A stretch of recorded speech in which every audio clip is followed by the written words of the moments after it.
ঐতিহ্যমণ্ডিত জামুগুৰিহাটৰ বিভিন্ন জাতি জনগোষ্ঠীৰ মিলনভূমি বৃহত্তৰ ৰঙাচকুত এইবাৰ জাক-জমকতাৰে অনুষ্ঠিত হ'ল ৰাস মহোৎসৱ। শুক্ৰবাৰ আৰু শনিবাৰে দুদিনীয়া বিস্তৃত কাৰ্যসূচীৰে বৃহত্তৰ ৰঙাচকুৱা অঞ্চলৰ ৰাইজে উদযাপন কৰে ৫১ সংখ্যক ৰাস মহোৎসৱ। শনিবাৰ তথা দ্বিতীয় দিনৰ সন্ধিয়া মহাৰাসৰ মঞ্চৰ শুভ উদ্বোধন কৰে নদুৱাৰ সমষ্টিৰ বিধায়ক তথা ভৰলী কোঁৱৰ পদ্ম হাজৰিকাই। মুখ্য অতিথি হিচাপে অংশগ্ৰহণ কৰে ৰাধাৰ চৰিত্ৰত অভিনয় কৰা অসমৰ জনপ্ৰিয় ধাৰাবাহিক বেহৰবাৰী আউটপোষ্টৰ অভিনেত্ৰী ৰিচা চেত্ৰীয়ে। নৃত্যশিল্পী ৰিচাই উৰেটো নিশা ৰাধাৰ চৰিত্ৰত অভিনয় কৰি নৃত্য প্ৰদৰ্শনেৰে উপস্থিত দৰ্শকৰ মন জয় কৰিবলৈ সক্ষম হয়।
সকলো ভালে আছে নে নাই নি বাৰু মাত চাত নাইকিয়া হৈ গ'ল যে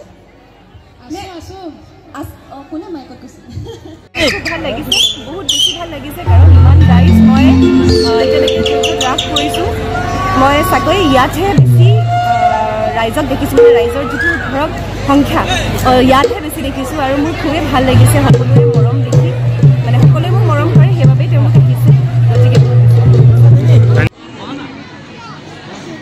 ৰঙাচকুৱা ৫১তম ৰাস মহোৎসৱৰ স্থলীত আমন্ত্ৰিত সন্মানীয় অতিথিসকল, মোৰ অতিকৈ শ্ৰদ্ধাৰ ৰাস উপভোগ কৰিবলৈ অহা ৰাইজ, আই মাতৃ, যুৱক যুৱতী আৰু উদযাপন সমিতিৰ বিষয়ববীয়া প্ৰমুখ সন্মানীয় সদস্য মই সকলোকে ৰাস উপলক্ষে শুভেচ্ছা জ্ঞাপন কৰিছোঁ।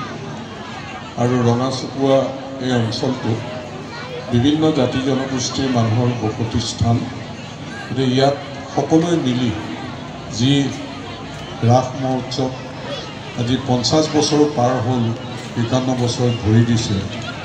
গতিকে এই ৰাস মহোৎসৱে আমাৰ মাজত সমন্বয় সম্প্ৰীতি এনাজৰীডাল টনকিয়াল কৰিছে। আৰু আমাৰ বিভিন্ন উৎসৱৰ ভিতৰত ৰাস মহোৎসৱে হৈছে এনে উৎসৱ যি উৎসৱত সকলো জনগোষ্ঠীৰ সকলো ভাষা সকলো ধৰ্মৰ মানুহে সাৰ্বজনীন ভিত্তিত উদযাপন কৰিব পাৰে। গতিকে সেইকাৰণেই ৰাসৰ প্ৰাসংগিকতা দিনে দিনে বাঢ়িছে যে বিভিন্ন প্ৰান্তত যদিও ৰাস পূৰ্ণিমা পাৰ হ'ল আচলতে মাহটোৱে পাৰ হৈ যায় ৰাস মহোৎসৱ পাতি। গতিকে ৰাসৰ প্ৰাসংগিকতা বঢ়াৰ কাৰণ এটাই যে ৰাসে সকলোকে একত্ৰিত কৰে। ৰাসৰ পৰা যিটো বাৰ্তা যায় যে দুষ্কৃতিৰ প্ৰতীক শংখচূড়, সংস্কৃতিৰ প্ৰতীক কৃষ্ণ। গতিকে দুষ্কৃতিৰ প্ৰতীক শংখচূড়ক কেনেকৈ আঁতৰাই পেলাই কৃষ্ণ সংস্কৃতিৰ মাজেৰে আমাৰ মাজত সমন্বয় সম্প্ৰীতিৰ বাৰ্তা যি যায়, সেইকাৰণে ৰাসৰ প্ৰতি আমাৰ সকলোৱে মিলিজুলি আমি উদযাপন কৰি আহিছোঁ আৰু আনন্দ উল্লাস আমি আচলতে সকলোৱে কৰি আহিছোঁ। লগে লগে ল'ৰা ছোৱালীৰ প্ৰতিভাও বিকাশ হয়। যে ৰাসত আপোনালোকে দেখিছে এইবাৰ ৯৭ বছৰীয়া বৃদ্ধ মানুহ কৃষ্ণ ওলাইছে গহপুৰত। ইছলাম ধৰ্মৰ ল'ৰা ছোৱালীও ৰাসত কৃষ্ণ ওলাইছে।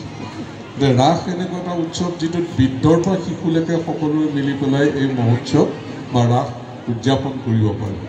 যে সেইকাৰণেই ৰঙাচকুৱাৰ নিচিনা এই জেগাটোত সকলো জাতি জনগোষ্ঠীৰ মানুহ একত্ৰিত হৈ এই ৰাস মহোৎসৱ উদযাপন কৰাৰ কাৰণে মই বিশেষভাৱে ধন্যবাদ সমষ্টিটোৰ বিধায়ক হিচাপে আপোনালোকক জনাইছোঁ।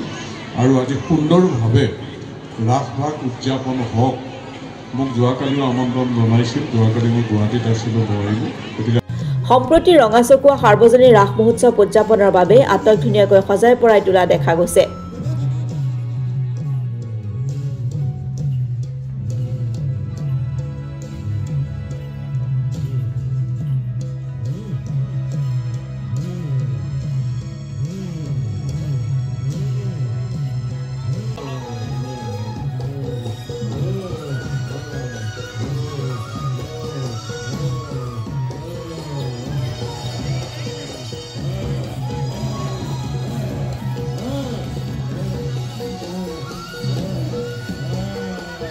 তেজপুৰৰ পৰা চন্দন শৰ্মা ৰিপৰ্ট অসম টুডে।